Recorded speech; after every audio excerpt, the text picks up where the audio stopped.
Hey, girl. Hey. I've got my favorite girl, one of my favorite girls, my niece, Olivia. And we have such a special connection. I feel like she's like my trial daughter. That's what I feel like. I feel like I tried. I think I made a lot of mistakes with you, but I feel like so I could get it right with Lee. For Okay. sure. For I'll sure. take that. For sure. I I'm love used to it. being the guinea pig. Yeah, you're You definitely a know. guinea pig, but also the Mhm. first niece, the first daughter, the first granddaughter. So I feel like you got your shine, baby. You don't need Yes. that. You don't need that. Okay. Um. So I like to start like this. How are you? I'm good. Good. I'm Gucci. I'm blessed. Everything is everything. Thank you for doing my podcast. I appreciate it. I love to be Um. here. This is Two Things Can Be True.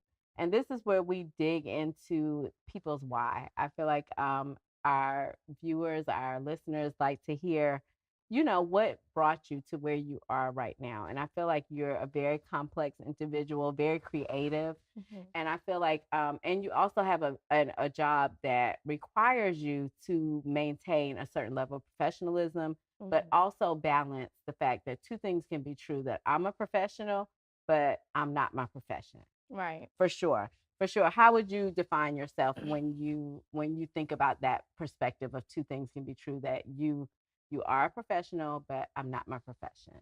Yeah, so thankfully I get to work in an environment where I do what I love every day. So I get to create every day. And I feel like a part of what I do is like a pillar of who I am. Yeah. I love to give back. I love being around children and giving back to the youth and pouring into them and just giving them knowledge and game and wisdom. So, I mean, essentially I am what I do. You know what I mean? Because what I do is who I am. Like Yeah. I'm a teacher, I am a coach, Yeah. I'm a creator. So all of that is like embodied in what I do and that's who I am. So So let's back up because I feel like we jumped right in. yeah, Sometimes I be feeling like because I know somebody, I be forgetting that y'all need to know them too. that's So, right. so let me give her a proper introduction. So, today our guest is my niece. She's an educator here in Muscogee County. She's also a coach, a cheerleading coach, and a lot of you don't know, but she is a beautiful creator, a beautiful creator. When I tell you, from rapping to singing to filmmaking to being a content creator to just being a creative mom, I'm like that is probably her most coveted role at this point. But I do feel like all of those things pour into who she is today, and I'm so happy to have you here today, my niece, Miss Thank you. Olivia Foster. Thank All you. right. Thank you. So now I give you your proper introduction. I Let's love it. let's get into it. Um, and I asked you how you are. You're Mhm. doing great. Mhm. Okay. What's new? What's new, baby? What's The new? last time I talked to you, you was my artist on Dom Deep. So,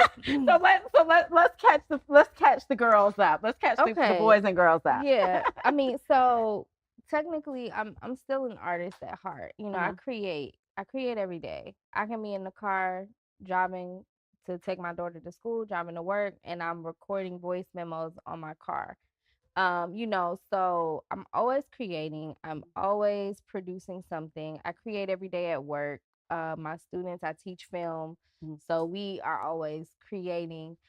But I mean, I think the only thing that's new really since the last time we spoke is, me being an educator, Mhm.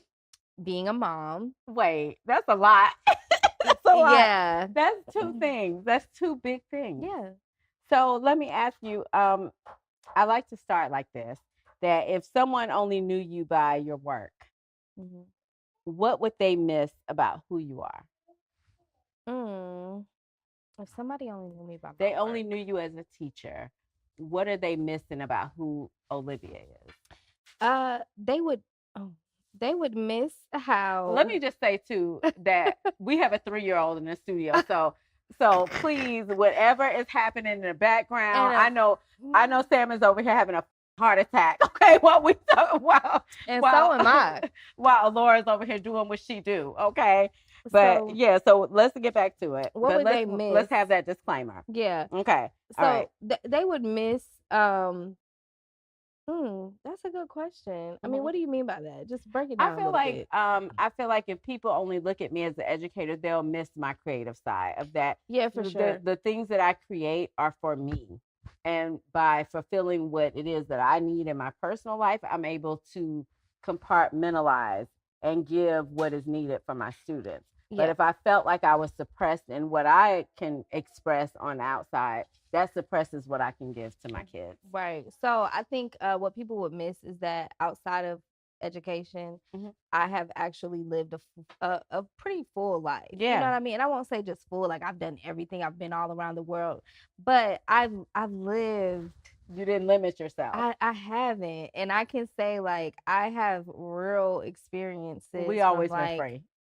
I feel yes, like that is the epitome of us. Is that it's something when you've always felt the freedom to be you a yeah. little bit. I've Yeah. always been that person who just, does what I want to do. If Hmm. that's in my mind to do, I do it. So I think that's what people would miss is that, outside of being a teacher, I've lived a different experience Yeah. before that. So we shouldn't forget the fact that I have other outside experiences before I decided to go into a classroom. For sure. Yeah. And so let me ask you, when did creativity start showing up as a part of who you were, whether it was in the classroom or outside of the classroom? Like, tell me about that journey of Olivia to get to where she is to be so free with Mm. your creativity. So I've always been a creative, you know that. Yeah. I think the first time I stepped into a recording studio, I was probably 11 or 12 years old. And nobody knew. Mm-mm. And nobody knew. This I chick would, was had a whole career going on. Had flyers, had booked studio times with Blue. I mean, had done all kind of stuff yeah, before we even knew anything was happening. yeah. So I've always, but I mean, even before How this, did you know you could rap? how did I know I could rap? Oh my God, I didn't know I could rap. I just was doing it and I would let people hear it and they would be like, oh yeah, that sounds good. And I'll be like, really? And I'm like, yeah, you need to keep doing it. And I'm like, okay.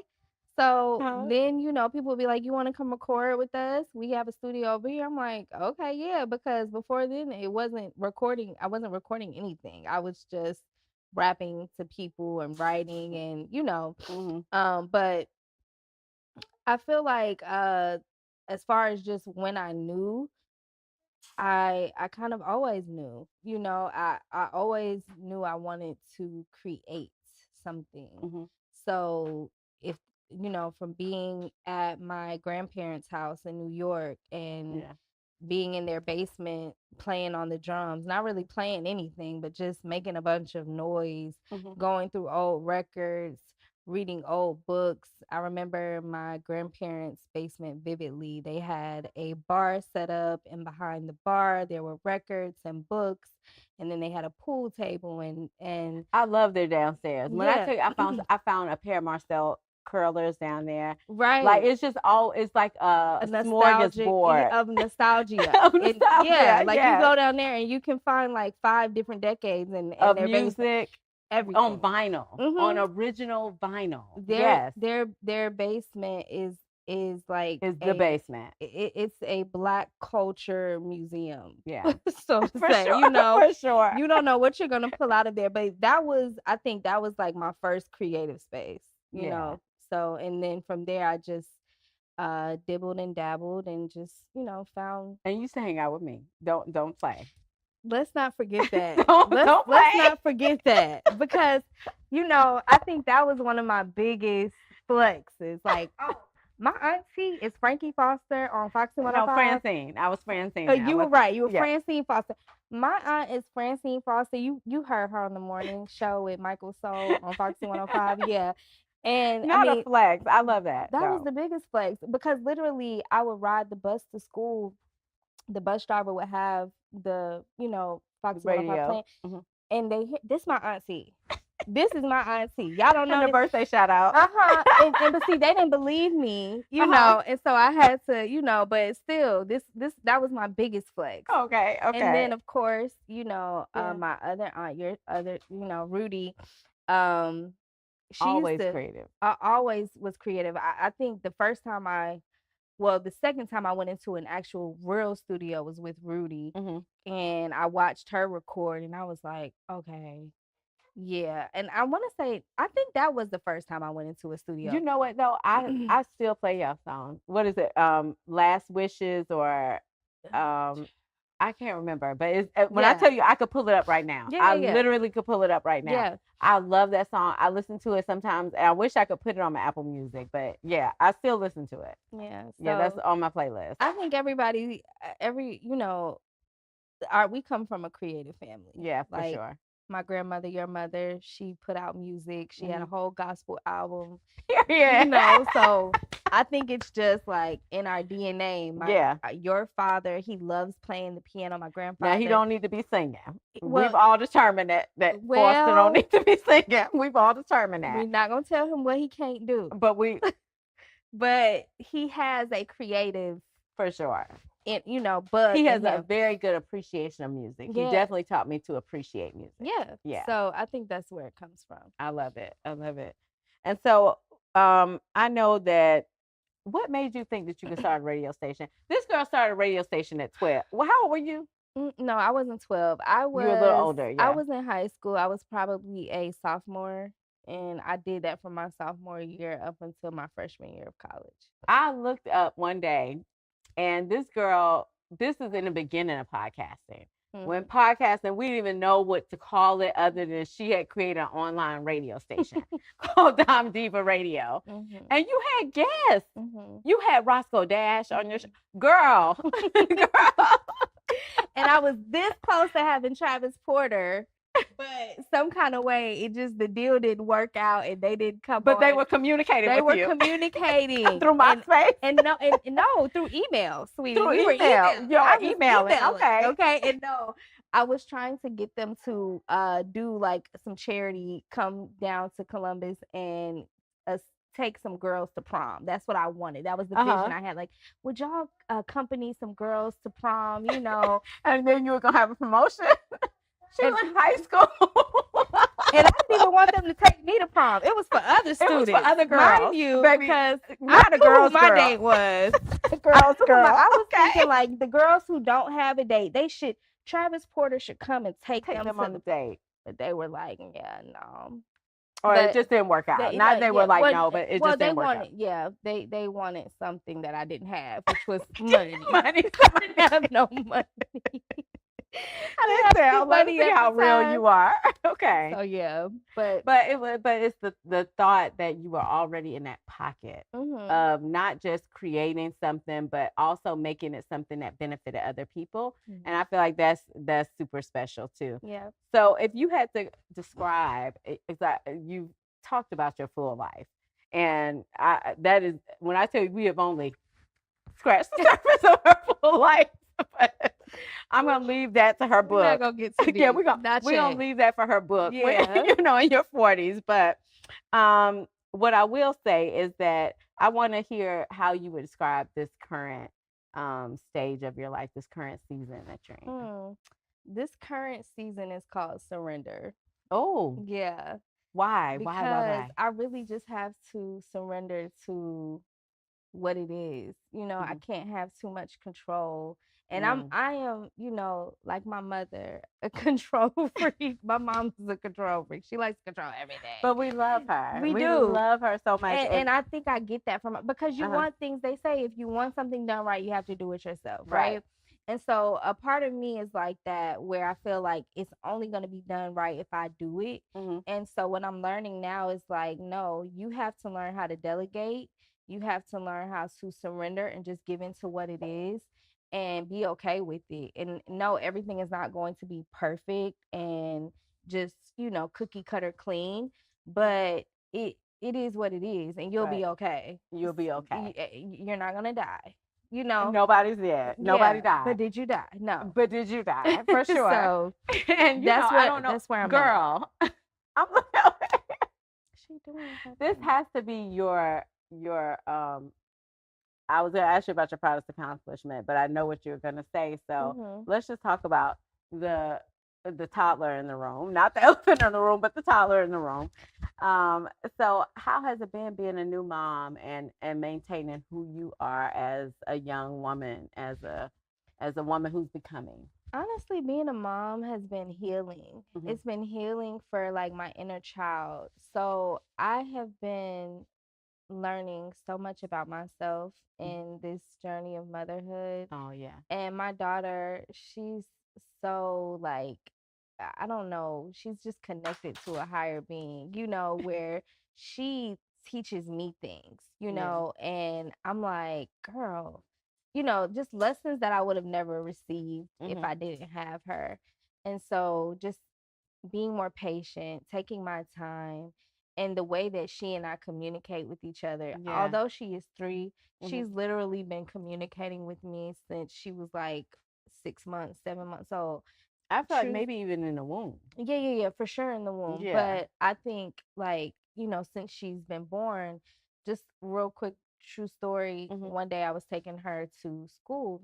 She's been in daycare since she was 8 months old because I have to work. Yeah. And so, one day I was taking her to school and it was dark outside. So it was like cold, it was dark, early morning, and she was trying to tell me something. She was just like, and I wasn't listening. We get all the way to the school and I realized her shoe is off. She has one shoe on. Uh-huh. Okay. That's what she was trying to tell me. Like, ma'am, my shoe has fallen off in the process of getting in this car. Right. But of course, she wasn't able to verbally articulate that, But I'm like, she's always communicating with me in some Yeah. kind of way. And so I think what I've learned is just how to be patient and Mhm. listen because me, like on my own, I'm just a very fast paced person. Yeah. I don't really slow down. I'd like to go, go, go, go, go. Mhm. And I think that's one of the things that I've struggled with in motherhood is like you can't just get up and go. You really need to take your time. You need to plan. You need to be organized. You need to structure your life. You need a system in place. Yeah. And so, yeah, I think that's the biggest thing. So as you become a mother, because you weren't you were expecting when you Mhm. started teaching, but then you came back from maternity leave, and now you're juggling being there for your students, being there for your own child, Mhm. being there for your cheerleaders, being there for Mhm. all these different roles. What was that experience? What was that journey like? Just going from being, I only got to think about Olivia to I got all this other stuff to think about. Yeah, I mean, it really helped me realize how selfish I was as a person. Wow. Yeah, because, How so? when you live by yourself, for a long period of time, I was an only child for 12 years, you know that. You Yeah, know what I yeah, yeah. mean? But so that coupled with just being very hyper independent Mm-hmm. since like the age of 17, I feel like once I had to take on the responsibility of not only my child, but the responsibility of other people's children Mm-hmm. and making sure that I'm handling them with care. So let me ask you, how does balancing being a new mom, being a coach, being an educator of six periods? You have six periods? I know I have six periods. I That's have five. But five. yeah. Okay. But how do you balance all of that and what the amount of Olivia you give in Mm. those moments? So I just try to remember that, I can't pour from an empty cup. Mm-hmm. So, um, and then I try not to do too much. You know, the whole purpose of me being in the classroom is to teach, to educate. So if I'm up there doing more than the students are doing, then I'm not doing my job, you know? So I try to just, And that's a hard balance, especially yeah. I feel like as teachers we deal with, I had a whole lesson on this the other day, weaponized incompetence. You taught me that term. Mhm. You taught me that term of weaponized incompetence. Mhm. Talk about what is weaponized incompetence. Weaponized incompetence is when someone tries to manipulate you by pretending to not understand how to do something. Mm. And so they use their lack of incompetence as a weapon so that you will do what they don't want to do. What does that look like in a classroom? So in a classroom, let's say you give students an assignment, okay? And you can say, well, for me, I teach film. So I might say, hey guys, we're working on post production now. That means you need to start editing. You need to go and find some sound effects. And you've taught them these things. I've taught you all I've this. taught you these things. Okay. And then it's Miss Foster. How you edit? I don't know how to edit. But they got TikToks going up every day. But they got TikToks going up every day. But see, the thing with the TikToks, and I give them grace with that, is because Mhm. a lot of the students use CapCut. CapCut Okay. does post production for you. Mhm. It puts together the transitions and all of the edits and all of the effects for you. So if that's what you're using to edit, then no, you don't know how to edit because Okay. you're using a tool that edits for you. But manually going in and adding effects, adding transitions, making a video look clean, that's a different skill set. Yeah. Than Well, just, let me tell you this from somebody who uses CapCut, but who learned on. Bring the mic in. Okay. No, leave it out there. Uh huh. And then we start talking, just bring it in from there. Because it doesn't look right. Okay. Okay. So Not is it talking at all. See, Maybe bring it down a little hers bit. is just so like this? Yeah. So push it back out. And when in the middle, while you're listening, just bring it in a little bit. Okay. Okay. Okay. I was gonna say that from somebody who learned on SVHS tapes how to edit, and then trying to go to the new CapCut. I feel like once you know the concept, just for you as an educator, they know the concept, because if you're using CapCut, it's the same concept of actually going in and cutting. You're still, using your creativity, because it may auto cut somewhere that's not where it needs to be. Right. But they need to just bring it back a little bit. So Right. I feel like maybe that may be the disconnect, because I feel like there is a correlation to using something like CapCut to actually having to get into an Adobe or so yeah, so I think that's a that might be a connection they might need to make. But yeah, I think the main thing that I have to remind myself of daily is that I am teaching a generation of students that they are a generation of consumers. yes, They yes, consume. Whereas, we grew up in a generation of we produce. and we had people in our that were entrepreneurs, that were people that were, like you said, producers. Yeah. And I feel that too in high school. It just, even since I've been teaching marketing these last few weeks, in our classroom discussions, I hear that, so like that is something that resonated with me. Tell me your thoughts. Let's go deeper. Let's unpack that a little bit of what do you mean by that they are consumers? So they sit on their phones and their tablets all day and they consume media. They don't know how to analyze what they're consuming. They don't know how to form opinions about what they're consuming because they are consuming other people's thoughts and other people's opinions. So they're just piggybacking off of what the majority are saying instead of rationalizing and thinking and analyzing and coming up with their own ideas and their own interpretation of things. So they are literally consuming all day.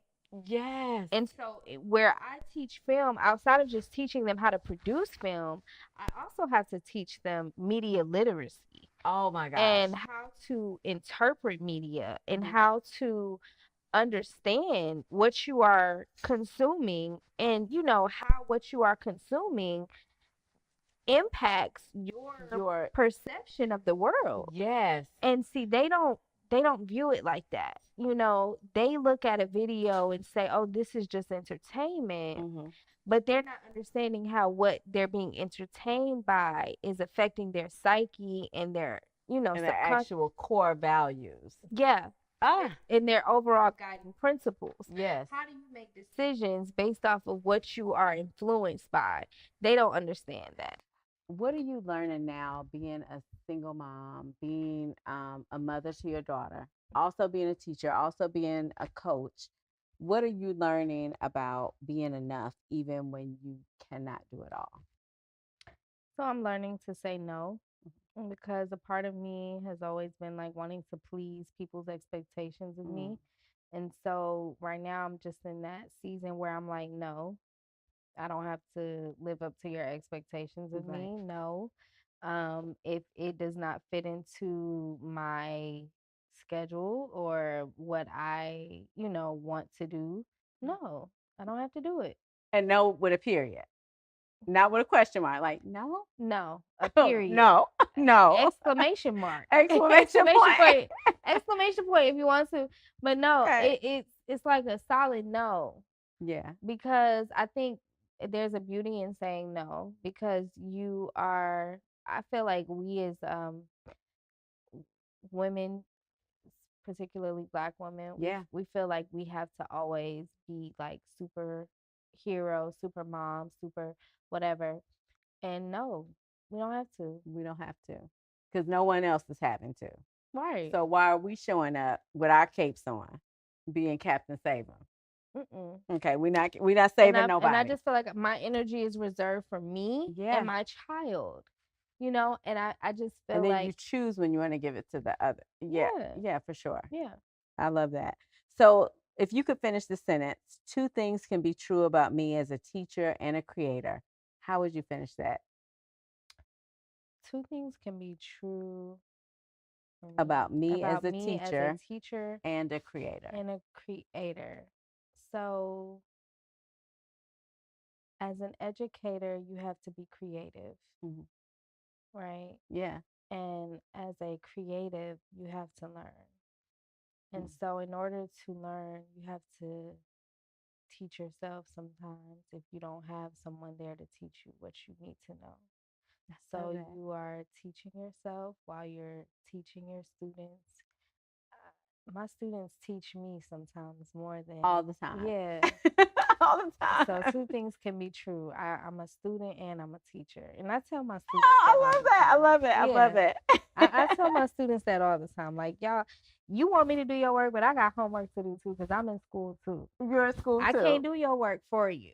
So And we didn't talk about that. yeah. What is your background? So I have a well, excuse me, I'm getting a master. Let me just speak it into But you speaking existence. into fruition. I I have love that. a master's in workforce education from the University of Georgia. From the The University of the Georgia. University of Georgia. I have a bachelor's degree from the illustrious Fort Valley State University, State because we are University. HBCU made. Yes. Okay. And so my bachelor's in mass communications with a major in public relations. I think that's what really got me like going and got my wheels spinning. Well, For you was real. doing it before then. I was doing it You before was doing then, it before then. but I tell you, it took one professor. Mhm. She really like woke me up, because once I got to school, I kind of lost focus of what I was doing before I went to college. Right. And I had stopped doing the Dime Diva radio, and I had stopped doing everything. And I put more focus on wanting to be an artist than I wanted to be just in media, period. Mhm. And so I remember my first few years of my first 2 years of undergraduate, I was flunking out. I was about to get put out of school, Right. because I just wasn't mentally there. I think we all went through that though. Did we? We did. I don't know, Let me because tell you, I've been on academic and financial aid probation so much, I should have handcuffs. And I should So, have a plaque behind you me like know, she survived. yeah. Well, let me tell you a quick story. But wait. Wait, I'm going to tell you a quick story real quick. Okay. Because Anita, who's over here to the side, she actually, I was on academic probation one time at CSU. And she told me, she said, everybody got a boss. And I said, she was like, do not let the people put you on financial aid probation. She was like, Right. you go up there. And she said, everybody got a boss up there. She was like, so if you talking to one person, you ask to speak to the next person. She said, until you get your money for school. And that's what got me through school. That's literally what. So yes, we have all been there trying to balance it. That's what my advisor at the time was for me. She was my Anita, because when I went to go get my advisement, she looked at my transcript Yeah. and she said to me, Olivia, you need to get your life. Get it together. You need to get your life. And I didn't even know this lady. I'm like, you don't even know You me. don't know me. But from that moment on, and then I had her class like the rest of the time I was in college. So yeah. I was like, yeah, she really like woke me up. Like, yeah. Who is that? Do you remember her name? Yeah, Shots of Spikes. Right now she is in Atlanta. Mhm. She is the marketing communications director for the city of Atlanta. Like Period. she's always Period. been like major. You know what I The mean? major girl. She was a girl. She's always that been girl. that girl. That Okay. girl. And what she was doing for us at Fort Valley was just like her giving back. That wasn't what she needed to do. It's just Right. something she wanted to do. And I'm so thankful for her. Like she really, That's really Yeah. what got me into education, is having women like that. For me, it was Dr. Nikita Harris at CSU. When I tell you, she got me all the way together one time. She got me so much together. I had to go home and like think about. I'm mad at her.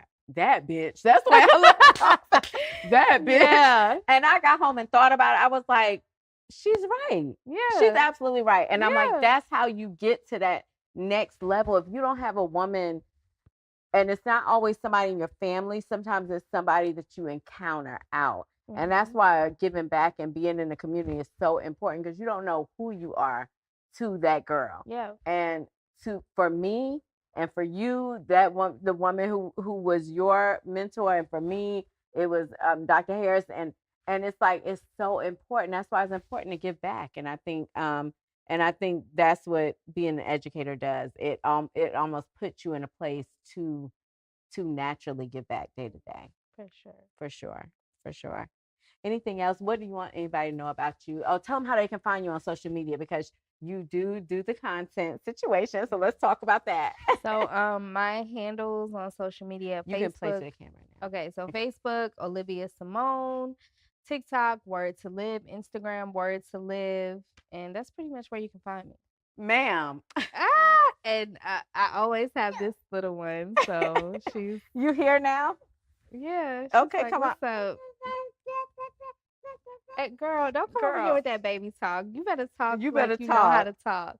You're done?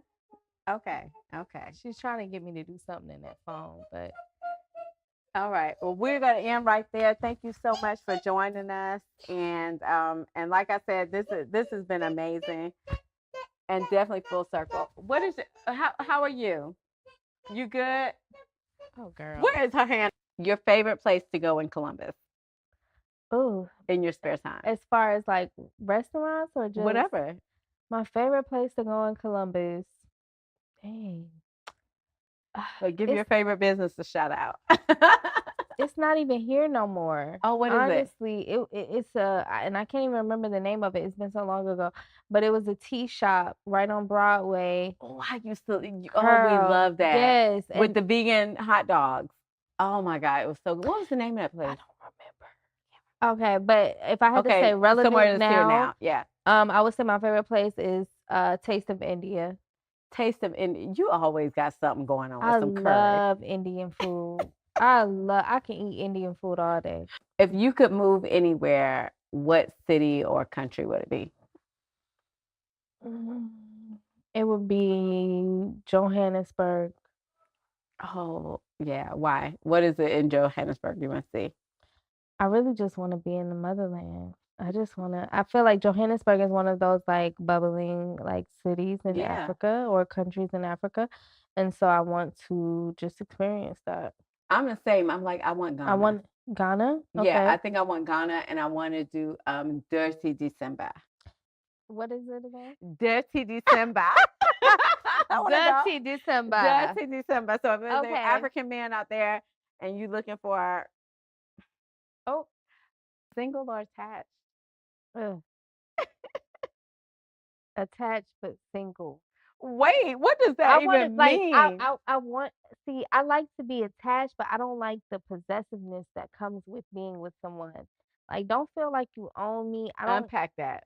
We don't have to talk every day. We do not have to talk every day. And that's friends too. Yeah. Yeah. I don't feel like I need to check in with you every day, especially if we're not married. If we're married, that's different. But if we're just dating, don't feel like you're obligated to my time and my conversation and my energy every day. I think about it like if you're with somebody, like what makes you be to the point that like, oh, I need to check in with him every day? What does it take for you to be like, I need to check in with this person? Nothing. Nothing. When I tell I love this.